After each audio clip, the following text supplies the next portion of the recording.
us our way, good and bad. That way we can learn and grow in our Christian faith. I've learned from personal experiences that, you actually learn a lot more when it's something, I guess, bad, you could say. I mean, I went through many trials as a Christian and many things when I was younger, and it ultimately just made me stronger in my faith and as a person. And God is always going to continue to test you, but He never gives you anything that you cannot handle, though. I guess, in my opinion, you shouldn't let your past get a hold of you. Just because it happened in the past, that doesn't mean you have to just let it continuously grow on you. I mean, if you have a father or a mother that is abusive, that doesn't necessarily mean you have to grow up to be an abusive parent. Amen. You can always alter that. Amen?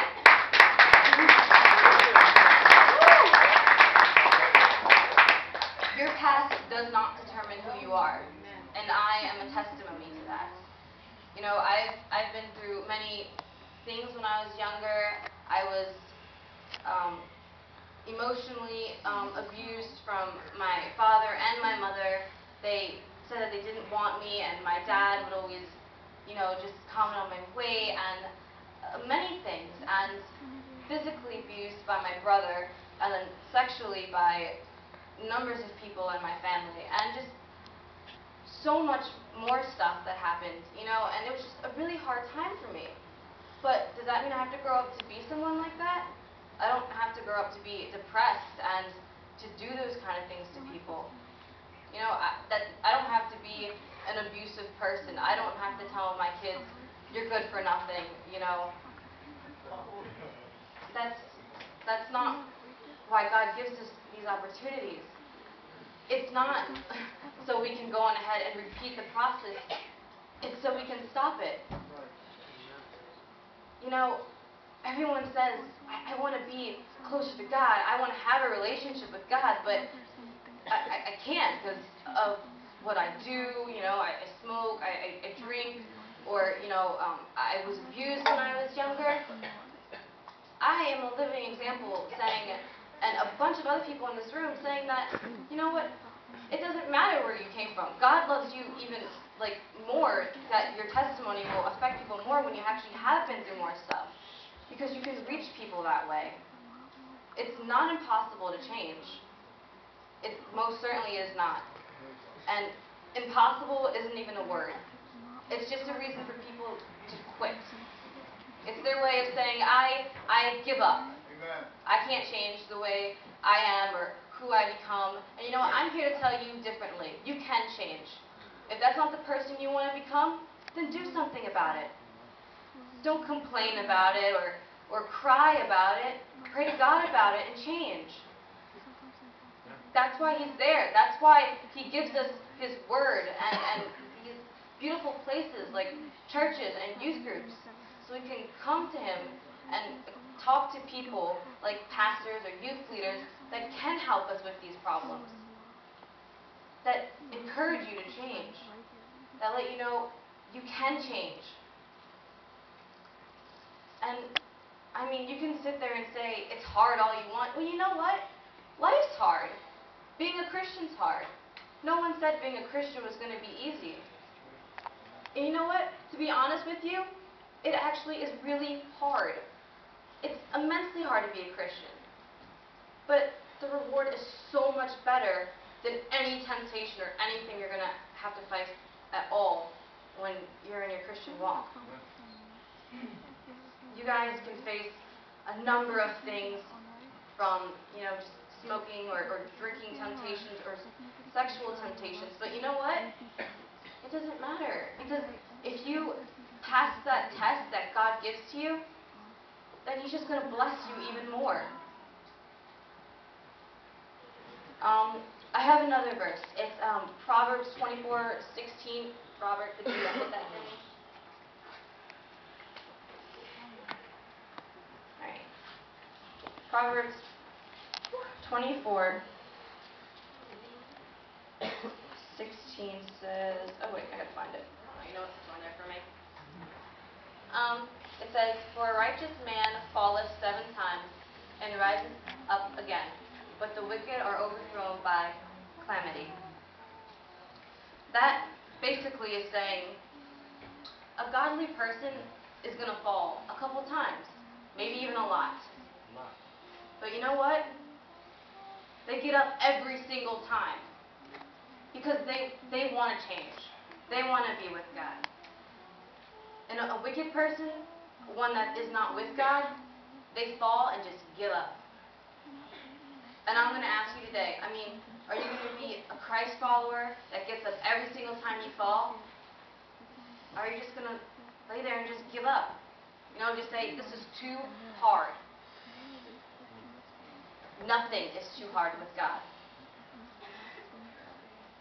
And you know what? I've been there, guys. I've been there where the fact is, I've been afraid to give my life to Christ because all I've been through. I was thinking how can this guy that, gave his life on the cross for me, why would he love me? I haven't done anything. I tell people to go to church sometimes, but I didn't really do anything I thought was all that great, But deep down, I was just really afraid. It's not that I was unsure that I couldn't receive his love. It was just, I was afraid. I was afraid that someone would love me so much to not just die, but suffer for me. And that's a kind of death that I would never wish on anyone. And it's understandable to be afraid sometimes. Because, you can't always see him. And you can't always feel him. But he's there. When you're a Christian, you can always feel him, and you always know that he's there when you're saved. There's a verse, another one. I'm going these kind of quickly. It's John 20:29. I'm trying to find it this time. I messed up last time. Okay. Then Jesus told him, "Because you have seen me, you have believed. Blessed are those who have not seen me and yet believed." Back then, Jesus had his apostles, and they believed him. And even then, it was really hard to actually believe he was the Christ, Just a guy that can do all these amazing things. How do you really know he's the Christ? If it was so hard back then to just believe, imagine how hard it is now to believe. He says, you guys are blessed that you guys believe me because you guys can see me. You guys are so much more blessed because you believe in him and you have not yet laid eyes on him. He is going to bless you immensely for following his word, or at least trying to follow his word, and giving your heart to him, and truly desiring to just follow him and give your life to him and give up everything you can for him. And God's always going to be there for you. Yeah, it gets rough sometimes, and I'm not going to lie, you're not going to feel God's presence all the time. But that's his way of testing you. You not feeling his presence, it's just his way of saying, okay, maybe you can't feel me right now, but you should still pray to me. You should still tell people about me. You should be on fire for God like the first day you found out about God. I'm especially speaking to you people that are new Christians or went to Battle Cry and you guys were touched. It's like falling in love. When you first fall in love, you always want to hold the person's hand, and you think it's just so cute, and you love them to death.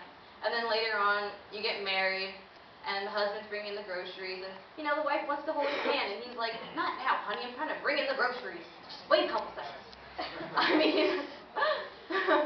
And I know that's happened a lot, guys. But it's like that. Where does the love go?